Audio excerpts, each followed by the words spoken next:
राम राम दोस्तों, आज की इस वीडियो में हम बात करेंगे निफ्टी के बारे में, यानी मार्केट के बारे में। देखो, हम भी जब भी बोलते हैं कि मार्केट ऊपर है, मार्केट नीचे है, तो हम यूजुअली निफ्टी को देखते हैं कि निफ्टी ऊपर है या नीचे है। तो ये मैंने आपके सामने निफ्टी 50 का चार्ट खोला हुआ है। पहले तो हम चार्ट पे समझेंगे कि चार्ट क्या बता रहा है, यानी टेक्निकल्स के बारे में बात करेंगे। फिर समझेंगे कि जो टेक्निकल्स बता रहे हैं क्या फंडामेंटल्स भी उसको सपोर्ट कर रहे हैं या नहीं कर रहे हैं। देखो, हम किसी भी स्टॉक का एनालिसिस करते हैं, हम दो ही तरीके से करते हैं, फंडामेंटल प्लस टेक्निकल। तो सेम हम मार्केट के बारे में बात करेंगे। ऐसा नहीं है कि सिर्फ हमने चार्ट देख लिया, फंडामेंटल भी समझने जरूरी है मार्केट के, कि फंडामेंटल मार्केट के क्या बोल रहे हैं, क्या वो उसको सपोर्ट कर रहे हैं या नहीं कर रहे हैं। देखो, वैसे तो मार्केट कहीं भी जा सकती है। मैं बोलूँ ऊपर जाए, वो हो सकता है नीचे चली जाए। मैं बोलूँ नीचे जाए, वो हो सकता है ऊपर चले जाए, क्योंकि बहुत सारी चीज़ों पे मार्केट डिपेंड करती है। सिर्फ इंडिया नहीं, ग्लोबल न्यूज़ से भी मार्केट इफेक्ट होती है, ये आपको पता ही है। लेकिन एक जनरल प्रोस्पेक्टिव हम देखेंगे कि मार्केट यानी चार्ट यहाँ से क्या बोलता है और फंडामेंटली यहाँ से क्या बोलते हैं। मैंने एक वीडियो में आपको बताया था और ग्रुप में भी मैंने शेयर किया था, जब मार्केट लगभग इस लेवल के आसपास थी, यहाँ पे मार्केट थी और यहाँ पे मार्केट थी, तब मैंने बताया था कि मार्केट में निफ्टी के चार्ट में एक पैटर्न बना है जिसको हम बोलते हैं हेड एंड शोल्डर पैटर्न। ये देखो, ये बना था हेड, ये बना था लेफ्ट शोल्डर, ये हेड और ये राइट शोल्डर।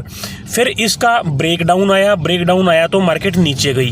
मार्केट नीचे कितना गई वो भी हम देखते हैं। जो इसके लेवल्स थे बिल्कुल वहीं तक मार्केट गई थी। लेवल्स कैसे निकालते हैं, जो हेड का टॉप है वहाँ से नेक लाइन तक हमें ड्रॉ करना है। नेक लाइन तक जो परसेंटेज बनती है उसको हम उठा के लगा देंगे नेक लाइन पे नीचे। ठीक है, ये हमने लगा दिया है नीचे। ये लगभग लेवल निकल के आए हैं इसके आसपास। थोड़ा सा गलत हो गया है, थोड़ा सा सही करते हैं इसको। ये हमने लगा दिया है नेक लाइन पे। और अब ये देखो, ये जो टारगेट थे बिल्कुल उसी टारगेट तक मार्केट गई और वहां से मार्केट ने रिवर्सल लिया।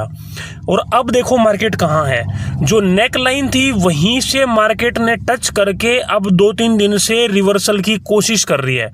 देखो, रिवर्सल आएगा या नहीं आएगा किसी को नहीं पता है, लेकिन अभी मार्केट ने नेक लाइन को दोबारा से रीटेस्ट किया है। ठीक है, कई बार जिस पैटर्न में आपने ब्रेकआउट देखा होगा, ब्रेकआउट में भी कई बार ऐसा होता है कि वो उस लेवल को दोबारा से मार्केट टेस्ट करने आती है।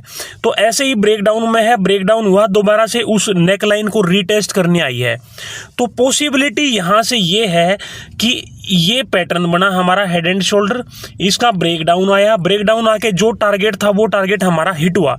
अब दोबारा से नेक लाइन का रीटेस्ट हुआ है, रीटेस्ट होके दोबारा मार्केट नीचे की तरफ आने की कोशिश कर रही है। अब हो क्या सकता है, पहला सिनेरियो तो यही है कि यहाँ से वापस नीचे चली जाए, जिसकी पॉसिबिलिटी ज़्यादा है। ये पॉसिबिलिटी क्यों है ये मैं आगे वीडियो में आपको समझाऊंगा, आपको पूरा समझ में आ जाएगा। दूसरे चांसेस ये हैं कि कुछ टाइम के लिए यहीं पे कंसोलिडेशन होके फिर ब्रेकआउट हो जाए। ठीक है, ब्रेकआउट के चांसेस कम क्यों हैं और ब्रेकडाउन के चांसेस कम ज़्यादा क्यों हैं, ये हम समझेंगे। देखो, इसका पहला कारण है इन्फ्लेशन। पहला कारण इन्फ्लेशन, मैंने एक और वीडियो में भी आपको समझाया था। इन्फ्लेशन का जो लेटेस्ट डाटा आया है वो आया है 6.2%, और आरबीआई ने बोला है कि ये हमारी जो टॉलरेंस लिमिट है उससे भी ज़्यादा है, उसको ब्रीच कर गया है, यानी उसको भी तोड़ गया है। टॉलरेंस लिमिट से भी ऊपर, यानी सर से भी ऊपर पानी जा चुका है। इसलिए आरबीआई ने अभी जो लेटेस्ट मीटिंग हुई है उसमें कोई रेट कट नहीं किया है। नहीं तो यूएस में देखो 2 बार रेट कट हो चुके हैं, एक बार 50 बेसिस पॉइंट और एक बार 25 बेसिस पॉइंट।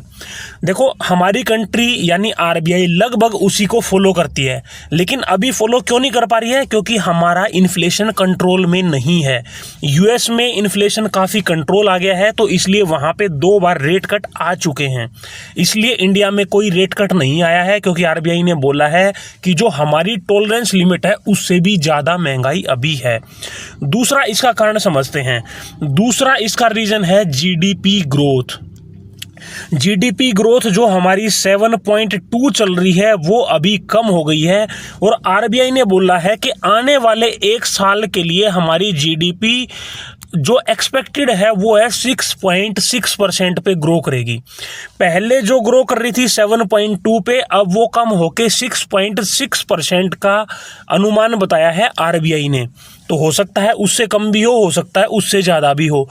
अब ज़्यादा होने के चांसेस कितने हैं ये तो आप भी समझते हैं, मैं भी समझता हूँ, क्योंकि जो गाइडलाइन आरबीआई देगी उससे ज़्यादा ग्रो करे इसकी पॉसिबिलिटी तो बहुत ही कम होती है।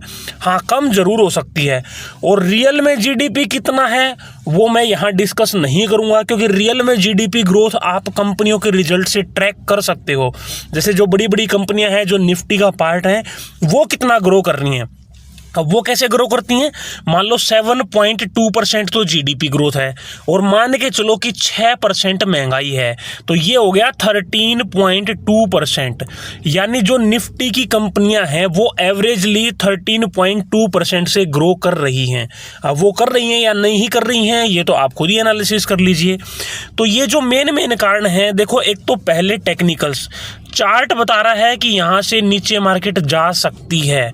दूसरा भी पॉसिबिलिटी मैंने आपको बता दिया है कि यहाँ पे अगर कंसोलिडेशन कुछ टाइम होता है और ब्रेकआउट होता है तो फिर नीचे जाने के चांसेस कम हो जाएंगे।